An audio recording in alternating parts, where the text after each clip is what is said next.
Dick Dietrick. Tonight on Nightstand, hot oil wrestling or politics? Which one's our topic? Stick around and find out.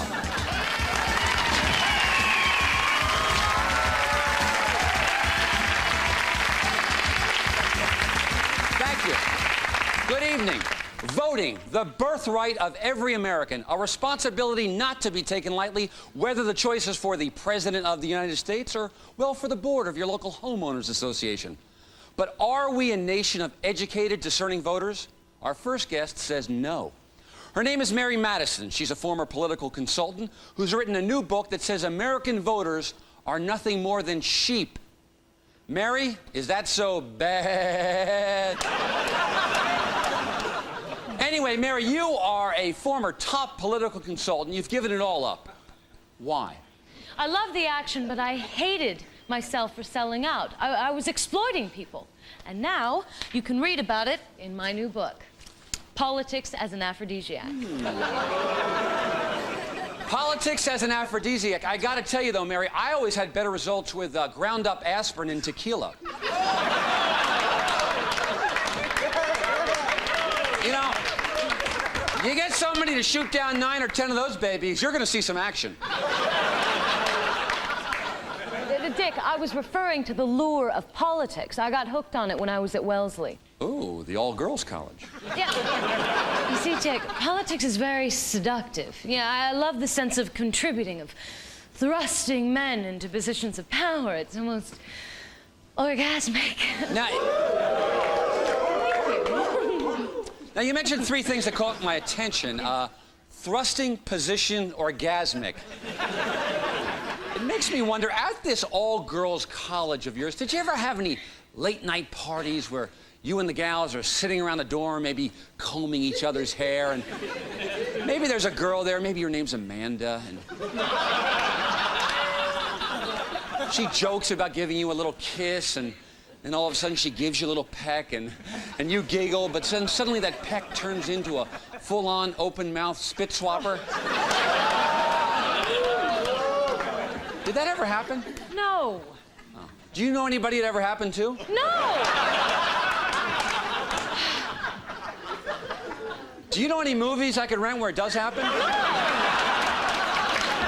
Dick, Wellesley was a respected school with an excellent political science program from which I graduated magna cum laude. Well, lordy, Miss Scarlett, one smart girl.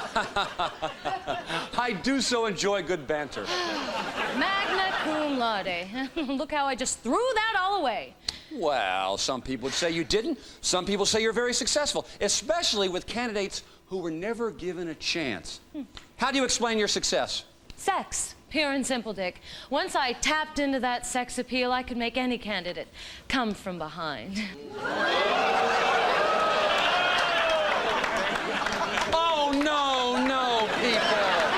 No, Dick, really, they prove my point. Sex gets people's attention. Sex sells. Especially in this neighborhood. The paradox is I hated what I was doing, but the more sex I put into a campaign, the more successful I became. The more successful, the more I hated myself. Wow. You must have really hated yourself because you're very successful. I'm reading here. In 2 presidential campaigns, 3 senatorial, and 2 congressional campaigns. Yes, and 1 gubernatorial. Gubernatorial? Yes, a governor's race, Dick.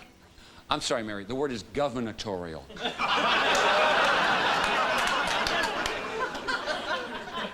Gubernatorial. Okay, when we come back, we'll continue our discussion of politics as Rush Limbaugh and Ted Kennedy will face off in a winner-take-all pie-eating contest. Stay tuned.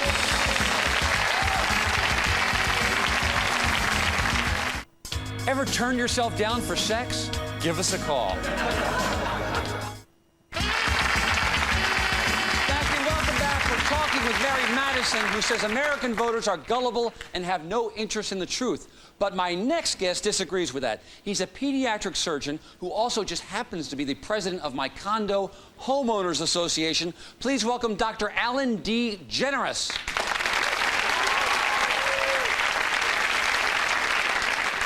Alan, welcome to the show. Thank you, Dick. I'm flattered to be here, considering our differences at some of our homeowners' meetings. Well, I still don't think my lawn jockey's as ugly as you maintain, but, And my February fees are in the mail. Would that be February 94 or 95? Touche, Alan. But frankly, Dietrick, I'm slightly confused as to why you invited me here. Well, in her book, Mary makes a point about the principles of politics that apply whether you're the President of the United States or the President of the Homeowners Association. So what do you think about what Mary's been saying here tonight? I don't share her cynicism at all. I have faith that the electorate will always choose the best candidate. Well, maybe the electorate, but what about the voters? Mr. Generous doesn't understand, and I hate this, that the voters, what they really go for is a first impression, a visual first impression, more simplistic slogans and sound bites. Really? And you say this holds true in any election, a national election, or maybe even an election at our Homeowners Association, at the Casa de Tuna Estates, where we live. That's right. Trust me, Casa de Tuna voters would see right through her propaganda. I'm afraid, Miss Madison, that your claims are exaggerated. That is not true. I have won many elections for totally unqualified candidates. Well, you should be ashamed of yourself. I am, but what was I supposed to do? I was good at it. I could make a monkey into a front runner.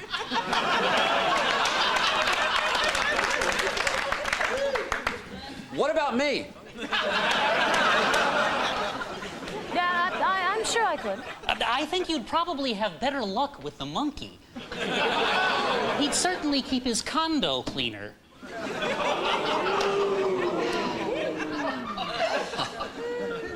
Touche, Alan. But let's just say, for sake of argument, that I was a candidate for some office. How would you help me?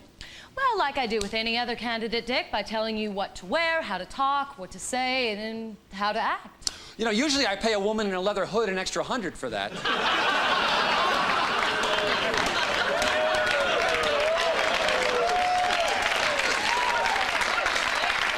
I'm kidding, of course. So, anyway, Mary, just say I'm running for office. Just suppose this. Where do we start? Well, probably with your appearance, Dick. I mean, the voters must perceive you as a leader, from your clothes to your speech to your hair. His hair? Hair is very important to voters. Miss Madison, with all due respect, aren't these things just a bit superficial? No. You know, Alan makes a good point. What about the really important things in a campaign, like slogans? You know, what about campaign slogans? If I were to go into office, would I need one of those? Well, yes, you know, slogans can be very effective, especially if they are very simple and they appeal to the most human emotions. Mm-hmm. How about I like Dick?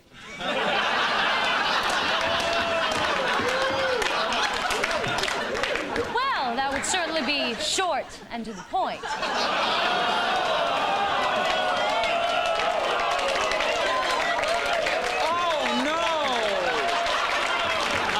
Sorry, but I hardly think that a slogan and a change of hair could help elect a man who listed himself in our residence directory as a gynecologist.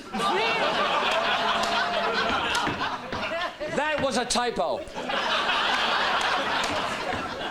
Now, Mary, in your book, you state that one of the biggest negatives for a candidate is to be unmarried. Oh, that's absolutely right. Voters don't trust bachelors. Come on, what about Clinton? He's married, Dick. Yeah, right. But let's just say I was to run for office. What kind of wife would I need? Well, that all depends. You know, give me some input on your first lady. Well, I can't remember much. I was 12 and she was a friend of my dad.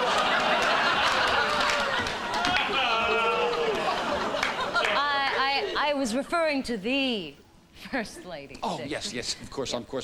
You know, anyway, you know, we thought it might be fun to stage a little search for my ideal political wife. So Mueller selected 3 ladies from our audience that might exemplify the real types of first ladies you mentioned in your book. Sound like fun? Of course it does. Let's give it a shot. Mueller, can you help us out here? Okay. Mary, here's a little material for you. You can read this for me. Okay. And let's give it a shot. Mary, help us out. And First Lady number 1, come on out. Okay, our First Lady...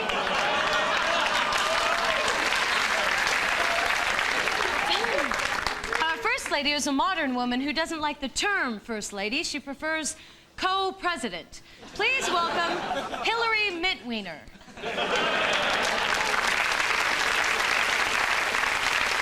First Lady number 2 is the traditional type who can spend hours on the campaign trail and then come home and spend hours in the kitchen baking cookies. And apparently eating them, too. And now let's meet First Lady number 3. This lady looks especially good. Looks especially good on your arm. She will take any position you desire. And is also an expert on international affairs. Whoa, this is gonna be tough.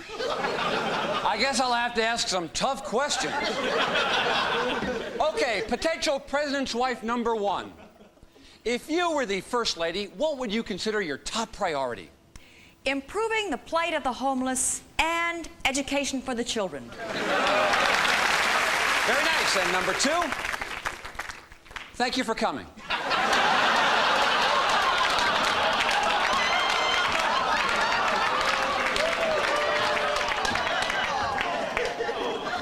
Number 3, what would be your top priority? As First Lady, my top priority would be to satisfy the first man.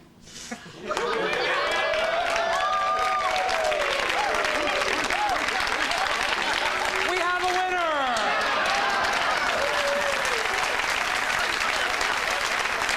Audience, what do you think?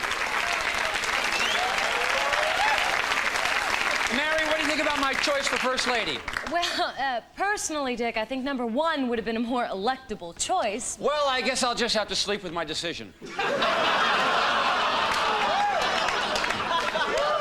All right, Mueller, can you bring those chairs back up here? Thank you. Okay. Have a seat, have a seat. You know, Mary, I'm feeling kind of presidential right now. In fact, I'm feeling presidential enough to challenge you, Alan D. Generous, or should I say, degenerate, to the presidency of the Homeowners Association. You wouldn't get a single vote. Oh, really? Even after the members were informed on national TV of how someone as petty and unqualified as you has no business being in office, especially now that the good voters of Casa de Tuna finally have a real choice, a real candidate they can trust in Dick Dietrick for Homeowners President? What the hell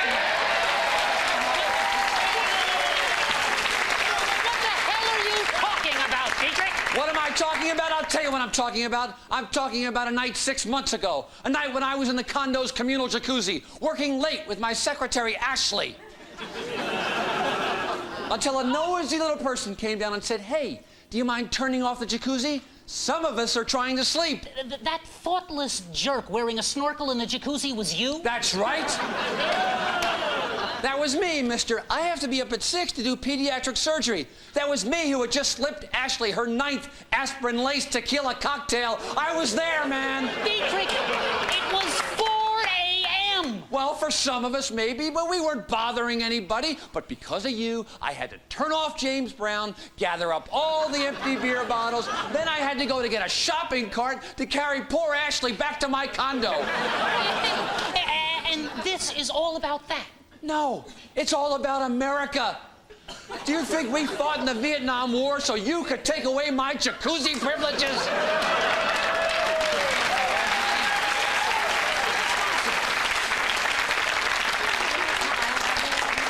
It's about choices. It's about kicking your butt in the upcoming homeowners election.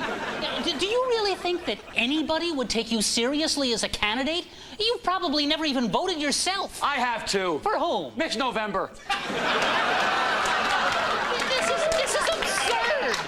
Who do you think is interested in the Casa de Tuna Homeowners Association? I am generous, and when I am, America is. Right? Yeah! And right now, America wants to hear you defend your record as association president right here, right now, in a debate. What?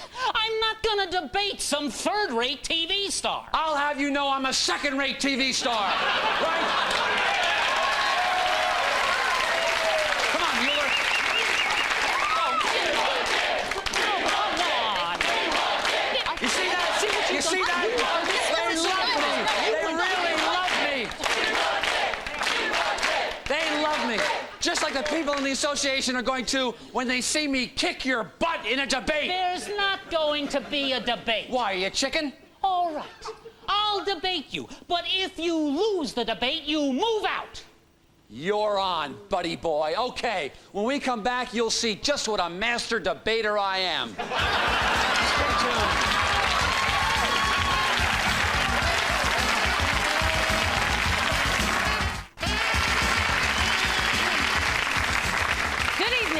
And welcome to the great Casa de Tuna debate between Homeowners Association President Dr. Alan D. Generous and the man who dreams of putting the condom back in condominium,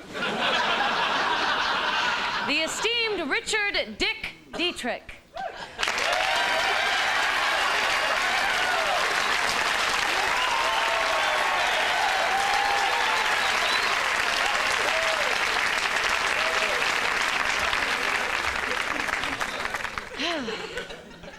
Our first question speaks right to the candidate's qualifications. Mr. Dietrick, have you ever hired an illegal alien?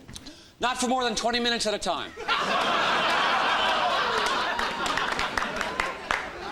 Mr. Generous? I had an immigrant housekeeper, but I sponsored her for citizenship and paid the taxes. Very good. Taxes which were too high anyway. What does this have to do with a homeowners association? Oh, quit whining and answer this question, Mr. Generous. Why won't you repeal the communal pools no thong policy? Dietrick, have you no shame? The entire membership voted to ban thongs, 200 to 1. Yeah, well, I'm dating better-looking women now. And if you dared to put it into a vote again, you'd see that people would agree with me. Agree with you? The people at Casa de Tuna wouldn't agree with you on anything. They hate you. Don't make me laugh. Why would they hate me? Why? Because, first of all, you carved your name in the sauna. Secondly, because every time you have guests over, we find the pool furniture in your living room. Thirdly, because our women residents are constantly complaining about missing panties from the laundry room. What do you say to that, Dietrick? He actually steals their underwear? Oh, well, that's just for starters. He also sunbathes in the nude. Oh, big deal. It's my private balcony. It's not a balcony, Dietrick. It's an unenclosed patio on the ground floor next to the main entrance. What does this have to do with being president of the Homeowners Association? Let's get back to the issues at hand. Yeah. Now, you talk about home improvements, increasing building security, and better ground maintenance, all without raising homeowners' fees. Now, based on these promises, let me ask you, have you ever had a homosexual experience? I can't debate this man. What's the matter? Afraid to answer? Afraid to confront the real issues? Then let me ask you the question. Have you ever had a homosexual experience? Yes, but I didn't inhale.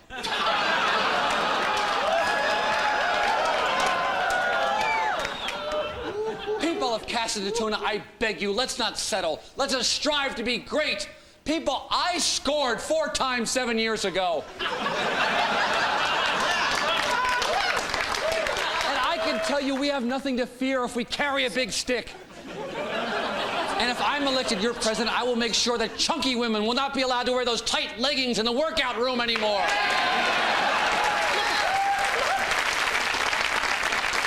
And from now on, every Tuesday night will be full contact bingo in the rec room.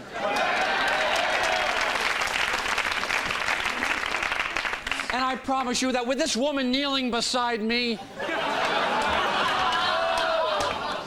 I will rise to new heights. And together we will bring our condo complex to greatness. Yes, I will. Because I am Richard Dick Dietrick. Ich bin ein American.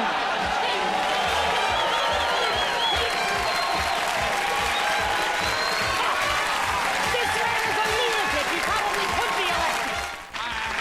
I want to thank you all for all your support. It's a very humbling feeling, and I truly appreciate it. However, during the commercial break, I received some shattering news. I learned that the Homeowners Board meets on Tuesday nights, which you regular viewers know is also the night of my swimming lessons. So as of now, I hereby withdraw my candidacy for the president of the Casa de Tuna Homeowners Association. No, but don't despair. While I might not be in the running, I'll still be fighting for you, fighting for what we have started here tonight. And rest assured, because of what we've done, the sun will once again shine on some downtrodden homeowners, and happiness will reign from the pool house to the rec room, to the hot tub white with foam. God bless our condo. There's no place like home. For now, I'm Dick Dietrick. See you at the pool party.